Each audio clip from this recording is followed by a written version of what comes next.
Bonjour les Microsoft, j'espère que vous allez bien. Alors aujourd'hui c'est ma deuxième vidéo sur la généalogie de la morale.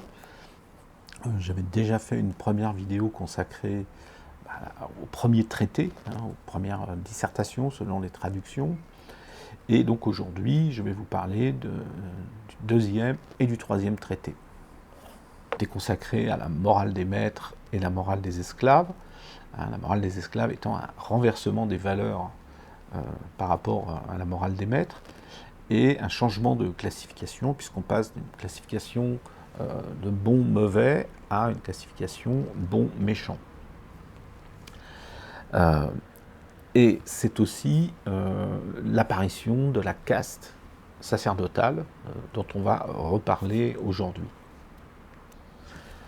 Alors, la deuxième dissertation commence par une réflexion sur la mémoire, l'oubli et la capacité de faire des promesses. Alors, la question de la mémoire et de l'oubli est un thème assez permanent dans la philosophie de Nietzsche. La deuxième dissertation, la deuxième considération inactuelle étant aussi consacrée à ce sujet-là. L'approche de Nietzsche est assez originale puisqu'il considère que la mémoire, comment dire, est un obstacle à l'action, puisque elle nous tourne vers le passé. L'oubli, au contraire, nous permet de vivre chaque instant dans sa singularité, puisque si on a oublié, on n'est pas capable de se souvenir des ressemblances entre l'instant qu'on vit et un instant passé. Donc l'oubli nous permet de vivre dans le présent, et à partir de là, de nous projeter dans le futur, sans être enfermé dans le passé, donc de projeter dans le futur et donc d'agir. Et d'agir de façon adéquate, en se fondant non pas sur des souvenirs, mais sur nos instincts. Ces instincts étant issus de la sélection naturelle. Donc les instincts sont des instincts naturels. D'ailleurs, dans les trois transformations, dans les trois métamorphoses de l'esprit, qu'on trouve au tout début d'Ainsi parla Zarathustra, l'étape ultime de ces transformations, c'est l'enfant, et que Nietzsche définit l'enfant comme étant innocence et oubli. Donc on voit bien que l'oubli, c'est une capacité qui est en fait supérieure à la mémoire. Alors, il est supérieur à la mémoire, car en fait l'oubli fait le tri. On n'oublie pas tout, sinon on n'aurait pas du tout de mémoire. Donc l'oubli fait le tri dans nos souvenirs et ne conserve que ceux, normalement, on verra que ce n'est pas tout à fait le cas, mais en fait il nous permet normalement de ne conserver que les souvenirs qui sont utiles à notre action, à notre volonté de puissance. Donc on peut dire en quelque sorte, pour simplifier, c'est que la mémoire freine notre capacité d'action et que l'oubli favorise cette capacité d'action.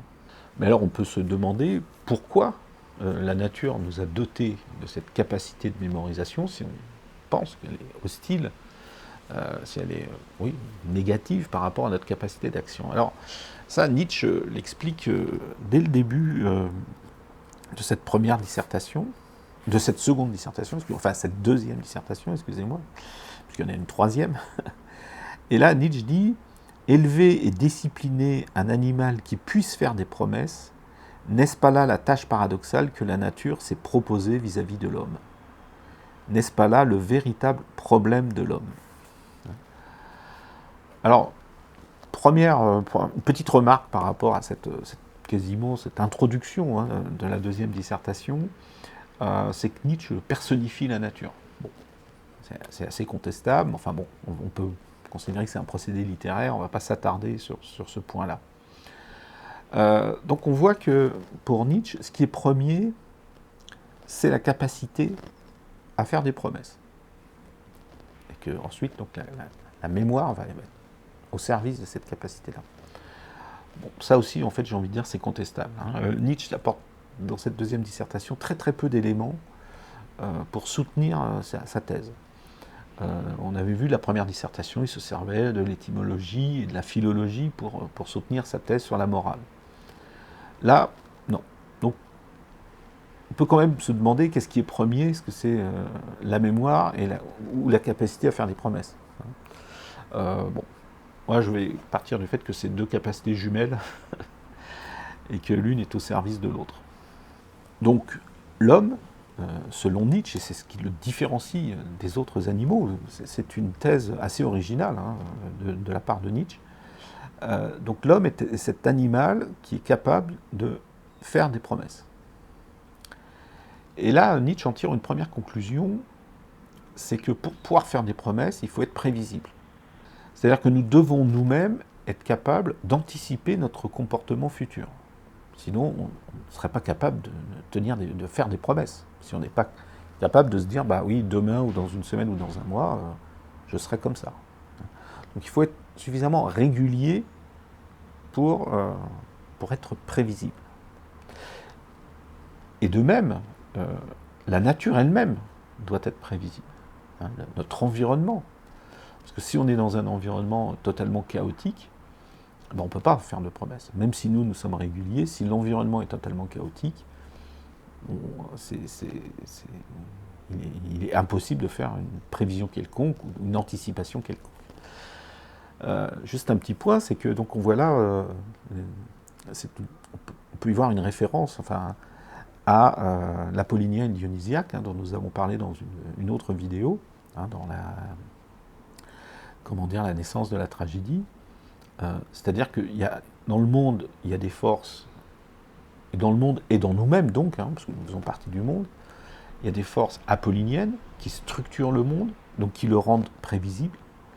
Puis il y a des forces dionysiaques qui, elles, sont chaotiques, hein, et qui rendent difficile cette prévision. Et donc, il faut que donc, la nature et nous-mêmes ayons une part de régularité et donc de prévision, d'être capable d'être prévus. Mais il faut aussi que nous ayons, nous, la capacité à séparer ce qui, dans la nature, est nécessaire et ce qui est contingent, ce qui est chaotique. Ou, pour reprendre un terme d'Aristote, ce qui est accidentel. Oui. Donc, la nature et nous-mêmes devons avoir une part de régularité, et il faut que nous ayons la capacité de faire, la capacité de discernement, en quelque sorte, pour faire la part de ce qui est prévisible et de ce qui est accidentel. Et il n'y a que dans ces conditions-là, bien entendu, que la mémoire peut nous être utile. Mais Nietzsche remarque que la mémoire a un prix, c'est la souffrance. C'est-à-dire qu'on ne mémorise bien que ce qui nous a fait souffrir. C'est un peu comme l'enfant, quand il pose la main sur un objet qui est chaud, mais il va s'en souvenir, et qui se brûle, il va s'en souvenir très longtemps. Donc il n'aura pas besoin de faire 50 expériences pour comprendre qu'il faut éviter de poser la main sur un objet chaud. Donc la souffrance favorise la mémoire. Alors cette souffrance peut être directe, hein, c'est-à-dire quand nous-mêmes nous souffrons, ou elle peut être indirecte, c'est-à-dire quand nous assistons au spectacle d'une souffrance. On peut mémoriser les spectacles de souffrance, pas seulement parce que par empathie nous avons souffert, hein, en empathie avec celui qui souffre, mais peut-être aussi parfois par le plaisir qu'on en tire. Pour Nietzsche, la cruauté est très importante. On va le voir, on va le développer un peu plus. Dans le domaine de la souffrance, et en particulier pour faire souffrir, les humains ont énormément d'imagination. Hein. On pense à toutes les tortures, à tous les châtiments, les formes de châtiments qu'on a pu inventer au cours de l'histoire, dans le but de faire souffrir. Et le spectacle de ces châtiments a toujours été apprécié par les hommes, les humains. Hein. On sait que les exécutions publiques, par exemple, étaient un spectacle très apprécié, on y venait en famille. Ce qui montre bien que, pour Nietzsche, la cruauté est très importante. Et Nietzsche regrette que, jusqu'à présent, elle a été un peu mise de côté par la philosophie en général. Hein. C'est-à-dire que la cruauté est presque une erreur, c'est le mal. Hein. Donc le mal est toujours vu comme une erreur. Hein. Alors que pour Nietzsche, elle est première, parce que la cruauté fait partie de nos instincts de survie, en quelque sorte. Donc là, Nietzsche a dressé un portrait de l'humain, avec cette idée de la mémoire, de l'oubli, de la capacité à tenir des promesses, à faire des promesses et à les tenir. Mais l'objectif là, de Nietzsche dans cette deuxième dissertation, c'est d'en arriver à la mauvaise conscience. Et la mauvaise conscience, selon lui, est apparue, donc là, si on veut faire la généalogie de la mauvaise conscience, parce que la généalogie de la morale, l'idée c'est d'appliquer la méthode généalogique. La généalogie de la mauvaise conscience, elle démarre en quelque sorte avec la notion de dette. C'est quelque chose de très important et qui est lié à la capacité de faire des promesses. C'est-à-dire qu'une dette, c'est une promesse qu'on a faite, une promesse de remboursement. Mais Nietzsche ne parle pas seulement de la dette financière, il parle de la dette en général. À partir du moment où on fait une promesse, en quelque sorte, on a créé une dette entre un débiteur, celui qui fait la promesse, et un créancier. Et bien entendu, quand on tient sa promesse, quand on rembourse sa dette ou quand on honore sa dette, il n'y a pas de problème. La question, la difficulté commence quand on ne tient pas sa promesse.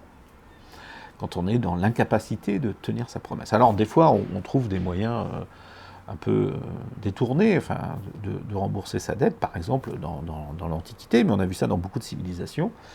On peut devenir l'esclave du créancier. C'est-à-dire que si le débiteur ne peut pas honorer sa dette, il devient l'esclave du créancier.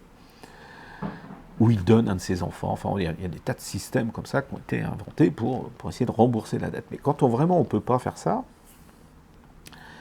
à ce moment-là, le créancier a un droit de faire souffrir son débiteur. Donc c'est le châtiment. Et c'est là que Nietzsche fait intervenir la cruauté, puisqu'il dit mais pour qu'un châtiment, pour qu'une souffrance puisse compenser une dette, il faut bien qu'on en tire un plaisir. Sinon, il n'y aurait pas de... Sinon, vous voyez, vous avez une dette, admettons que ce soit une dette financière, donc on vous doit une somme d'argent, la personne ne peut pas le rembourser, en échange de cette somme d'argent que vous ne pouvez pas obtenir, vous allez faire souffrir votre créancier. Il faut que vous en tiriez quelque chose. Donc vous en tirez un plaisir. D'où la cruauté. C'est pour ça que Nietzsche met la cruauté au cœur de son analyse du système de la dette. Pour Nietzsche, nous ne devons pas avoir honte de cette cruauté, puisqu'en fait, elle est en nous d'abord. Donc comme il dit, on ne peut pas reprocher à l'aigle d'être un aigle, et donc on ne peut pas reprocher aux humains d'être cruels. Ça fait partie de nos instincts. Et dans cette situation, le créancier, le débiteur, qui donc va être châtié par ce châtiment cruel, ne développe pas de ressentiment. C'est pour ça que Nietzsche combat là l'idée que le ressentiment est issu du châtiment. Ou la mauvaise conscience, pareil. Non, en fait, puisque donc quelque sorte le débiteur paye sa dette par la souffrance, ce qu'il développe, c'est plutôt de l'intelligence. Il n'y a pas de notion de faute morale. Il ne peut pas rembourser sa dette, on le punit par une cruauté, par une souffrance.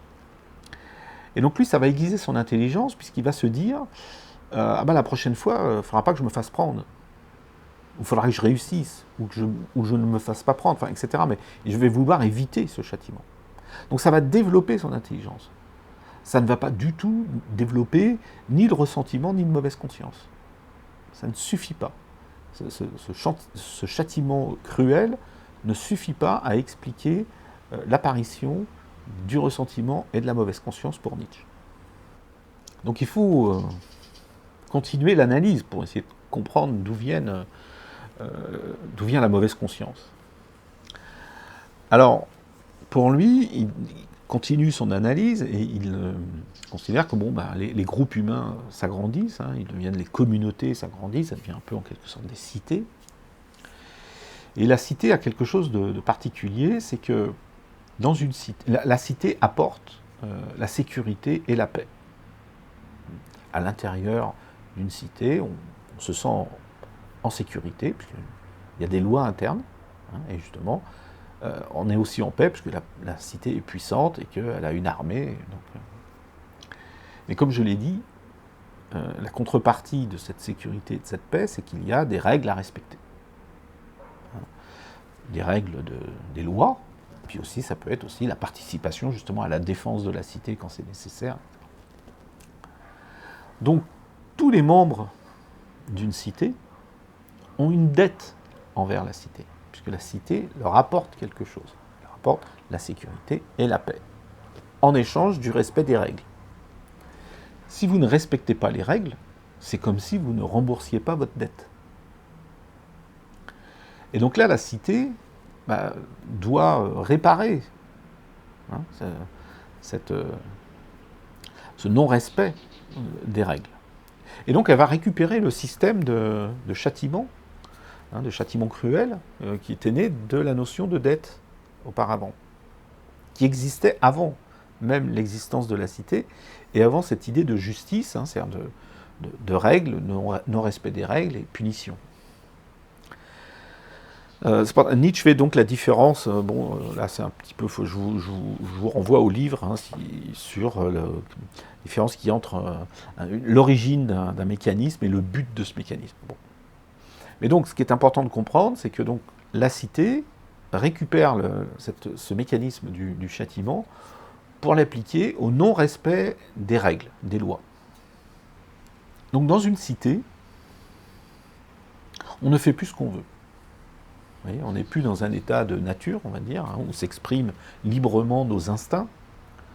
On doit respecter des lois. Et si on ne respecte pas les lois, il y a des châtiments. Mais le problème n'est pas dans le châtiment. Le problème, c'est que de toute façon, on se sent obligé, par le mécanisme du respect de la parole donnée, vous voyez, la capacité à tenir nos promesses. Donc, on restreint nos instincts. Et c'est là qu'apparaît la mauvaise conscience pour Nietzsche. C'est-à-dire que, puisque nos instincts, qui sont des forces actives, ne peuvent pas s'exprimer à l'extérieur, puisque l'extérieur de nous-mêmes est régi par des lois, eh bien nous allons retourner ces instincts contre nous-mêmes. Et c'est là qu'apparaît la mauvaise conscience. La mauvaise conscience, ce sont donc nos instincts qui se retournent contre nous-mêmes, et donc parmi ces instincts, il y a la cruauté. Donc la cruauté va se retourner contre nous-mêmes, on va vouloir se faire du mal. Donc c'est une maladie, puisqu'elle nous fait du mal. Et donc nous sommes malades de nous-mêmes. Ce n'est pas une maladie qui vient de l'extérieur, c'est une maladie qui vient de l'intérieur et qui contre nous-mêmes. Et là, Nietzsche dit, cette maladie, c'est en quelque sorte une grossesse. Alors, c'est une grossesse à double titre, parce que d'abord, une grossesse, c'est pas vraiment une maladie. On ne meurt pas d'une grossesse. Mais ensuite, une grossesse, ça débouche sur un accouchement. Donc ça veut dire que la mauvaise conscience va déboucher sur quelque chose. Et ce quelque chose, ça va être la religion. Donc ce n'est pas la religion qui crée la mauvaise conscience, c'est la mauvaise conscience qui crée la religion. Pour comprendre comment se fait cette création, cet accouchement, il faut comprendre aussi qu'est-ce qui se passe à l'intérieur d'une cité. Alors, selon Nietzsche, alors là c'est pareil, il n'y a pas beaucoup de choses à l'appui de cette thèse. Il y a quelques éléments, mais enfin bon.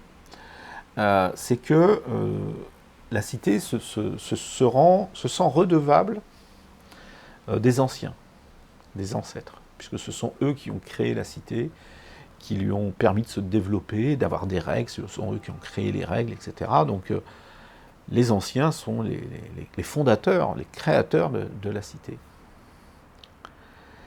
Et donc, nous sommes redevables, les membres les citoyens en quelque sorte, sont redevables envers les anciens, et que donc petit à petit, ils vont les diviniser. Voyez. Donc, on voit apparaître en même temps donc, la mauvaise conscience et la religion, par la divinisation des anciens. Et en inventant une dette envers des dieux, donc envers des êtres parfaits, les hommes s'inventent une dette qu'ils ne pourront jamais rembourser.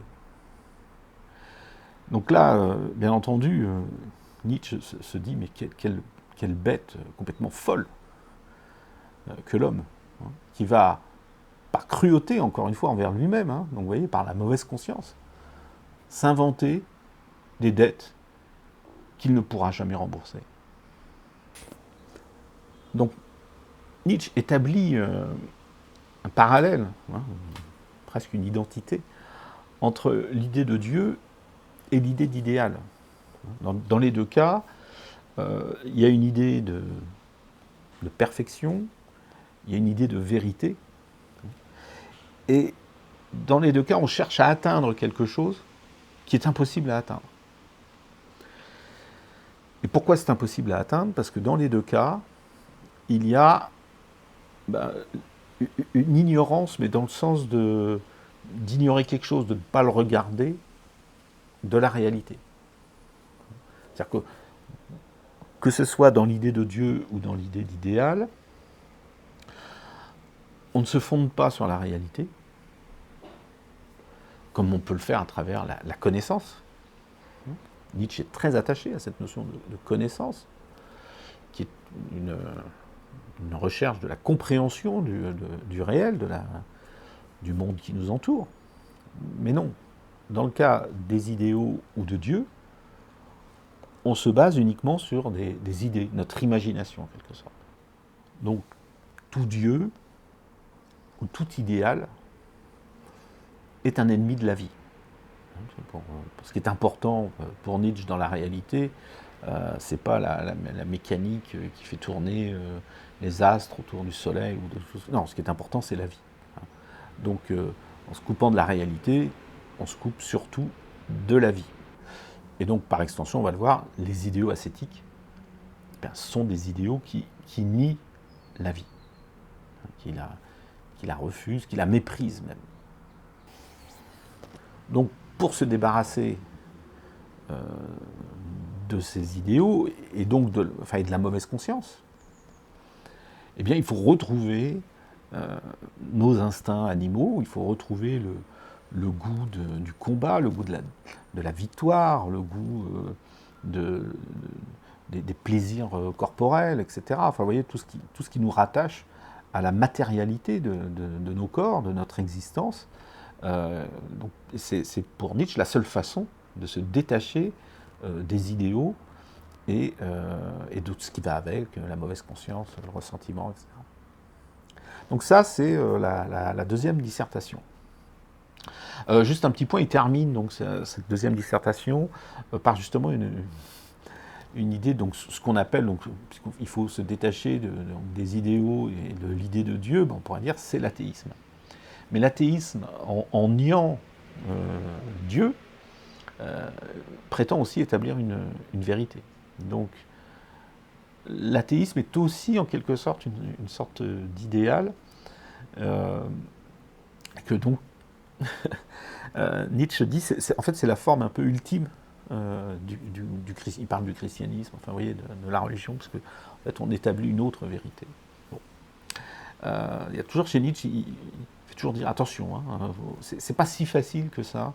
Voilà, il ne suffit pas de se débarrasser de Dieu pour se débarrasser, par exemple, de l'idée de vérité. Alors, le troisième traité est consacré à l'idéal ascétique, au sens qu'il peut avoir, comment il est utilisé par différentes catégories de personnes. Et donc, ces trois catégories étant l'artiste, le philosophe et le prêtre. Alors, dès le début du traité, Nietzsche remarque qu'un idéal ascétique, ça revient finalement à vouloir le rien. Voilà, hein, c'est une forme de nihilisme. C'est-à-dire que notre volonté de puissance est telle que quand on se sent impuissant à agir, on va préférer vouloir le rien plutôt que de ne rien vouloir. Ne rien vouloir, ça serait l'échec de la volonté. Alors que vouloir le rien, c'est quand même vouloir quelque chose. On se croirait chez Raymond Devos, mais c'est un peu ça.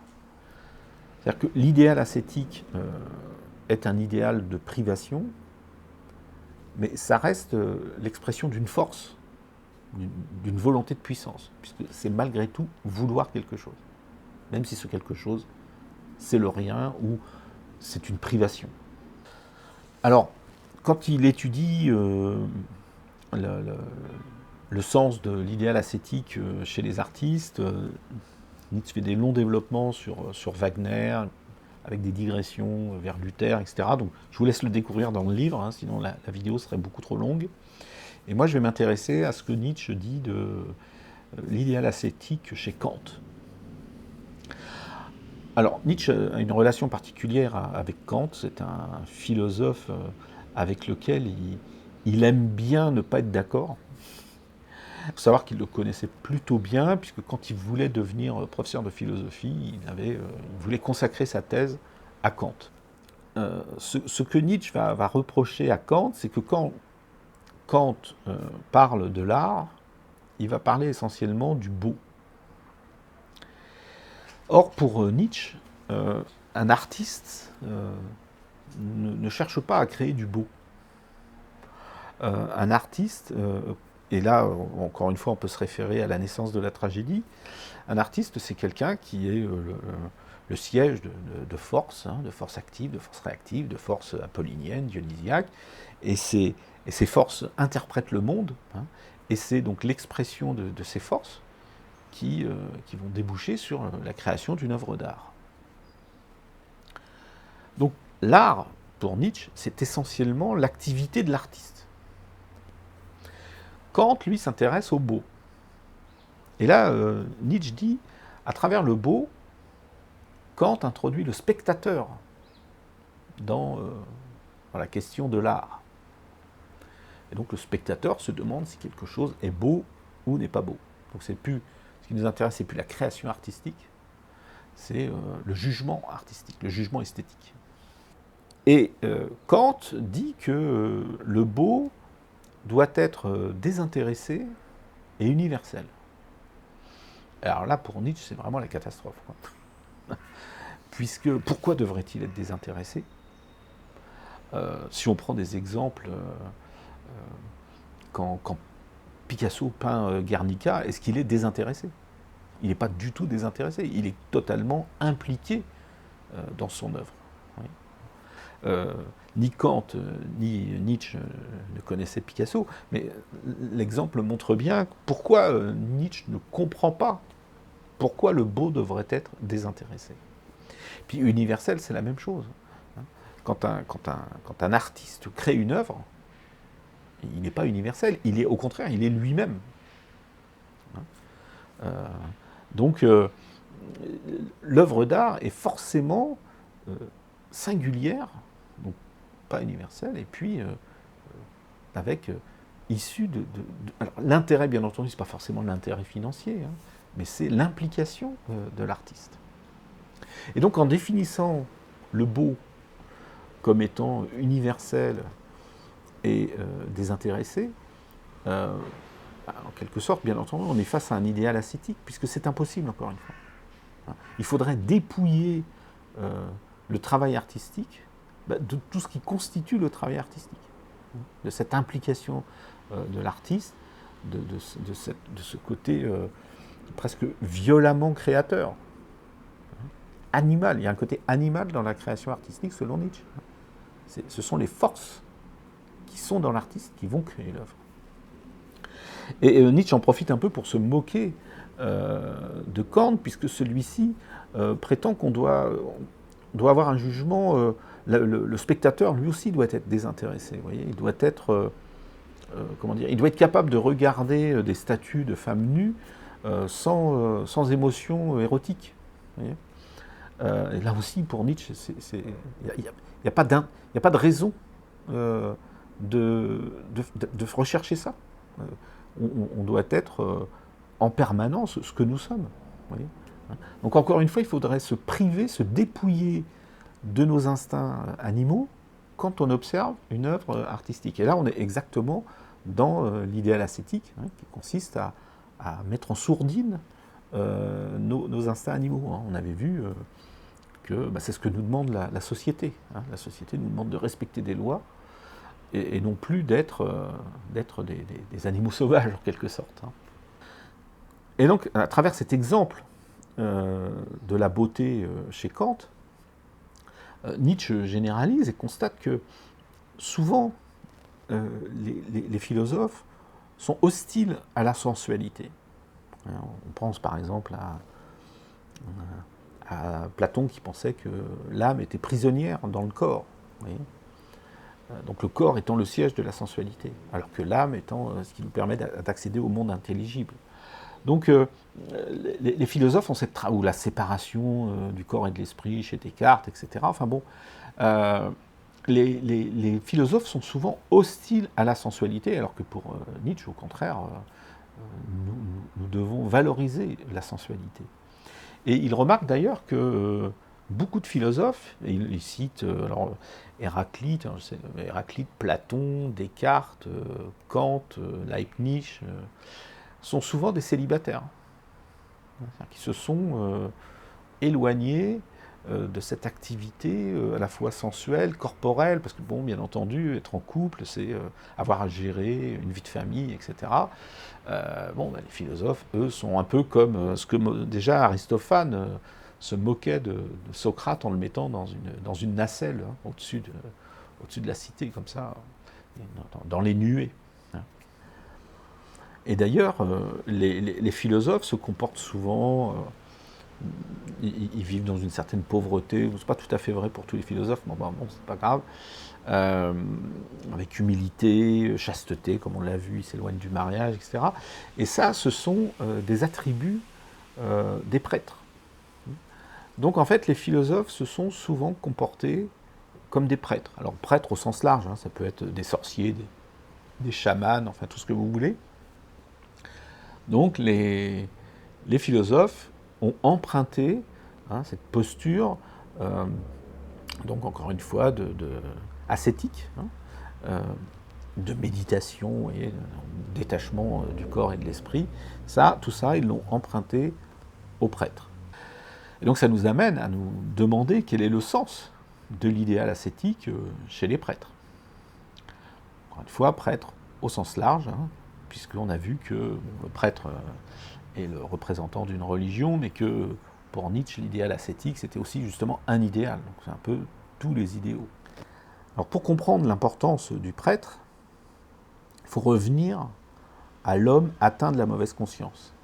Quand je dis atteint, c'est au sens de la maladie. On a vu, l'homme est malade de la mauvaise conscience. Il a donc besoin d'un médecin. Ce médecin, en quelque sorte, ça va être le prêtre. Alors pourquoi ça va être le prêtre ? Parce que Nietzsche dit que cet homme malade ne peut pas être soigné par les hommes bien portants. Puisqu'en fait, l'homme bien portant va se trouver en danger auprès du malade de la mauvaise conscience. Il disait ça dans je crois que c'est dans le Gai Savoir, ou c'est peut-être un écrit posthume, où il dit qu'il faut protéger les forts des faibles. C'est-à-dire que les faibles constituent un danger pour les forts. On l'a déjà vu avec la morale des esclaves, qui est un retournement des valeurs, où les esclaves, les faibles, se révoltent contre les forts, mais inversent les valeurs. C'est-à-dire qu'ils ne cherchent pas à les combattre, ils combattent par la morale.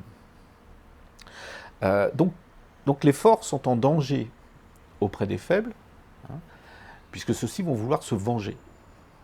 Ils vont reprocher, comme l'agneau dans l'image, l'agneau reproche à l'aigle d'être un aigle, il reproche à l'aigle de vouloir le manger. Nietzsche trouve que non, on ne peut pas reprocher à l'aigle d'être un aigle.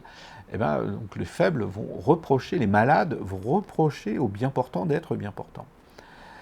Donc il ne faut pas que ce soit les bien portants qui viennent soigner ces malades de la mauvaise conscience. Il faut que ce soit des gens qui soient un peu malades aussi. Et donc ces gens qui sont un peu malades aussi, ce sont les prêtres.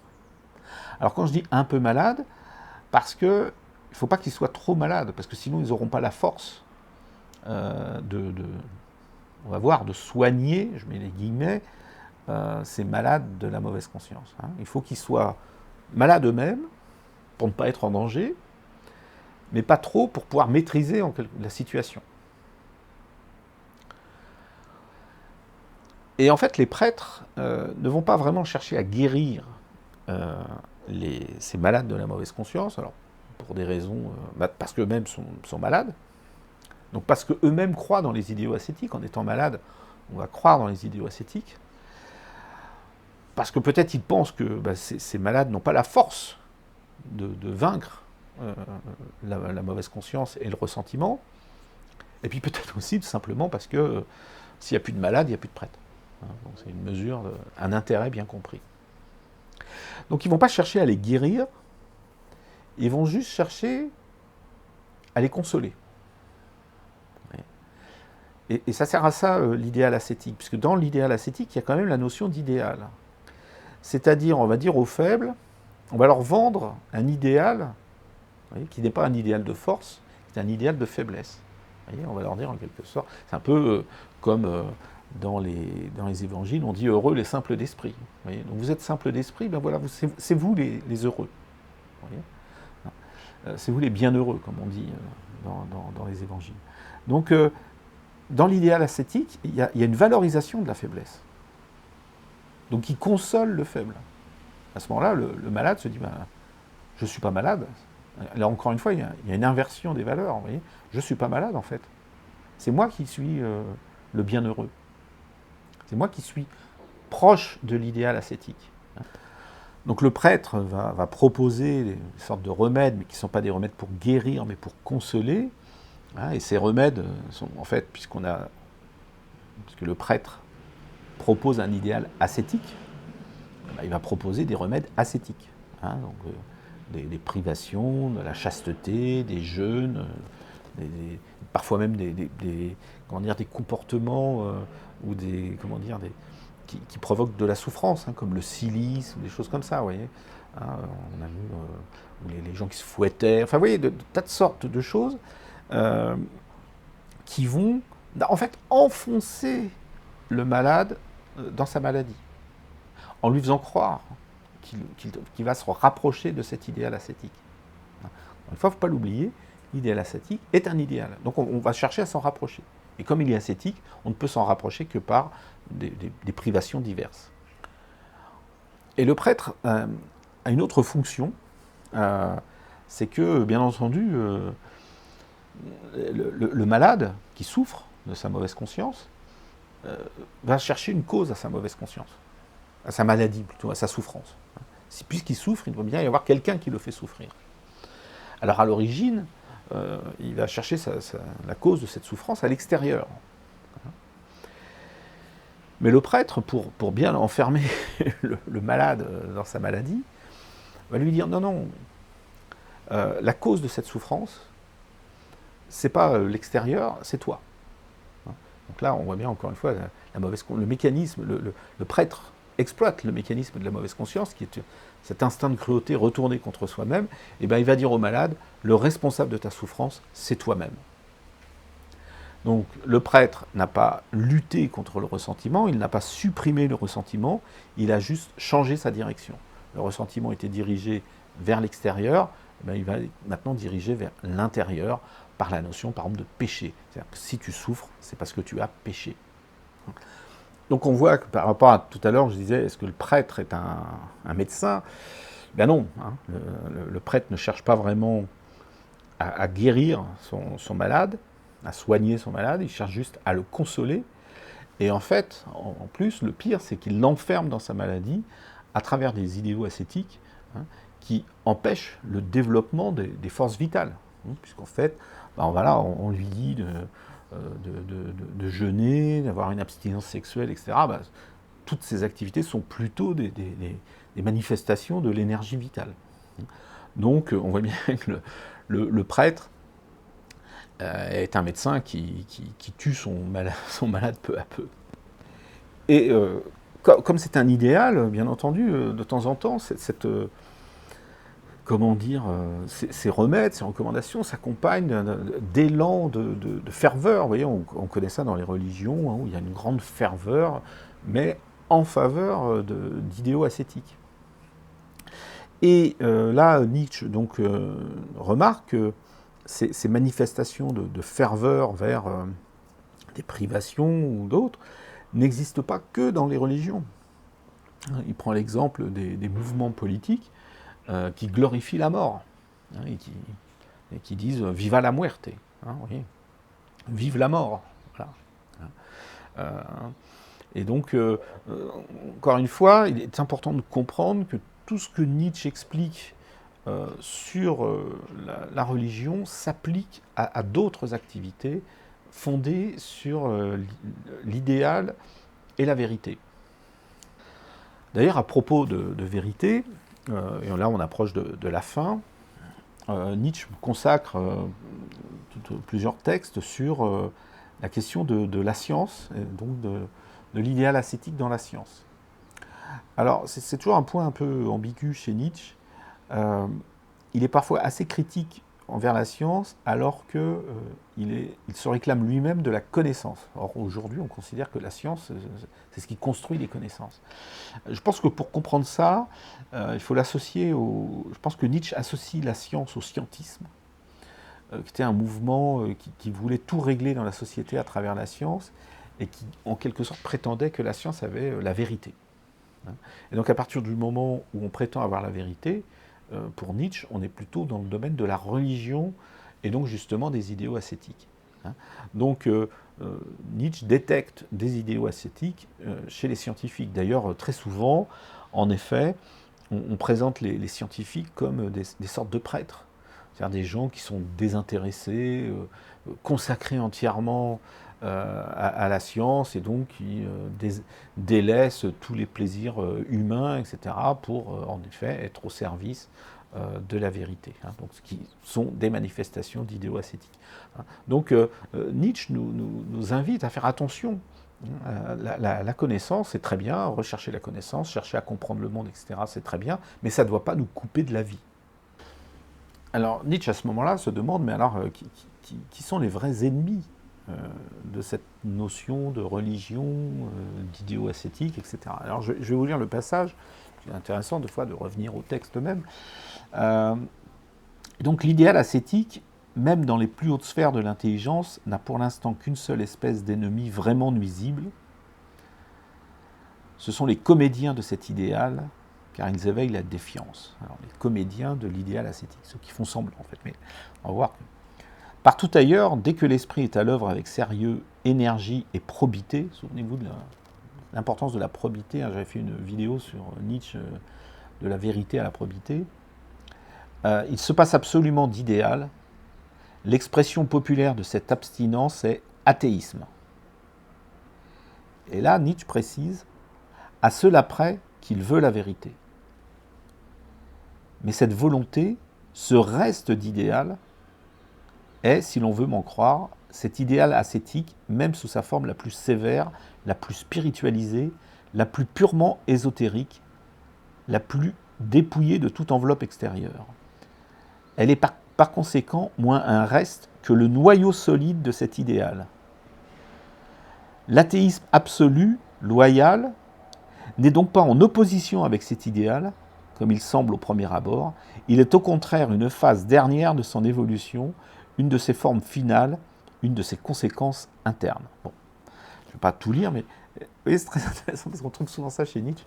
On pense avoir touché le but quand on, par exemple, dans la mort de Dieu, il dit aux athées, il dit attention, Nietzsche se méfie de l'athéisme quand l'athéisme prétend détenir la vérité. Vous voyez. Donc là, c'est ce qu'il dit en fait. En quelque sorte, l'athéisme, quand il prétend, quand il nie absolument l'existence de Dieu, à ce moment-là, il recrée une vérité. Et donc, il dit attention. Et alors, pour finir, dans le dernier texte, Nietzsche, donc après avoir analysé comme ça, ce qui pour lui est au cœur de l'humanité, c'est-à-dire à la fois d'un côté nos forces vitales, mais de l'autre cette fatigue que nous pouvons avoir de nos forces vitales quand on n'arrive pas à les assumer, et donc tout ce développement de la mauvaise conscience, ce retournement de la cruauté contre nous-mêmes, puis la religion, puis les idéaux ascétiques. Donc il se dit, mais alors bon, pourquoi l'homme ? Et il dit, mais la vraie question, en fait, c'est pourquoi la souffrance ? Ce qui revient, enfin, Nietzsche n'avait pas pu le lire, mais c'est à la question de Camus, en fait. C'est à la question du suicide. Là, c'est pareil, j'ai consacré une vidéo à ça. Mais, oui, pourquoi est-ce qu'on souffre ? Et puis si on n'a pas de réponse, pourquoi vivre, en fait ? Et en fait, ce qui est intéressant, c'est que puisque la souffrance n'a pas de sens, puisque la souffrance est dans le monde, eh bien, il faut remarquer que l'idéal ascétique donne un sens à la souffrance. Si nous souffrons, c'est parce que nous ne sommes pas capables d'atteindre l'idéal ascétique, d'atteindre la perfection, d'atteindre l'idéal. Donc, l'interprétation, là je vous lis Nietzsche, que l'on donnait à la vie, amenait indéniablement une souffrance nouvelle. C'est ta capacité à arriver à l'idéal, donc une souffrance nouvelle, plus profonde, plus intime, plus empoisonnée, plus meurtrière. Elle plaçait toute souffrance dans la perspective de la faute. Donc, à l'origine, la souffrance n'a pas de sens, elle a à peine une origine, elle est là, elle existe, bon, elle a des causes, bon, voilà, mais elle n'a pas de sens. L'idéal ascétique va lui donner un sens, et ce sens, c'est la faute. C'est la faute morale, c'est la faute par rapport à une religion, par rapport le non-respect de cette dette que l'on a par rapport aux anciens, par rapport aux dieux, etc. Je vais vous lire, parce que souvent le texte est plus explicite que tout ce que je pourrais en dire. Impossible d'ailleurs de se dissimuler la nature et le sens de la volonté à qui l'idéal ascétique avait donné une direction. Cette haine de ce qui est humain, et plus encore de ce qui est animal, et plus encore de ce qui est matérialité. Cette horreur des sens, de la raison même, cette crainte du bonheur et de la beauté, ce désir de fuir tout ce qui est apparence, changement, devenir, mort, effort, désir même, tout cela signifie aux hommes comprendre une volonté de néant, un dégoût de la vie, un refus d'admettre les conditions fondamentales de la vie, mais c'est du moins, et cela demeure toujours, une volonté. Et pour répéter encore en terminant ce que je disais au début, l'homme préfère encore avoir la volonté du néant que de ne point vouloir du tout. Donc là, vraiment, tout est dit.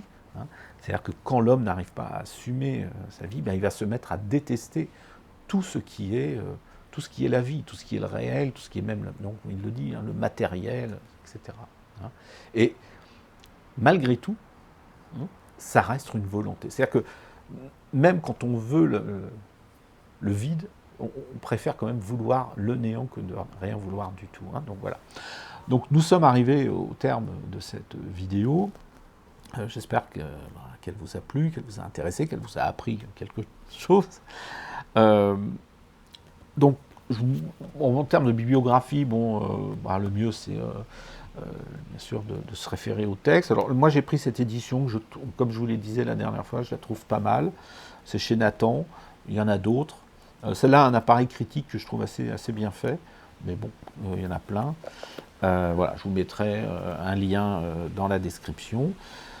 Donc encore une fois, je vous remercie pour votre attention. N'hésitez pas à mettre des commentaires, c'est très important. C'est important pour le référencement YouTube, etc. Mais c'est aussi important pour moi, parce que ça me permet d'échanger, de tenir compte après de vos commentaires, de vos remarques. Donc c'est vraiment, j'apprécie beaucoup quand vous faites des commentaires.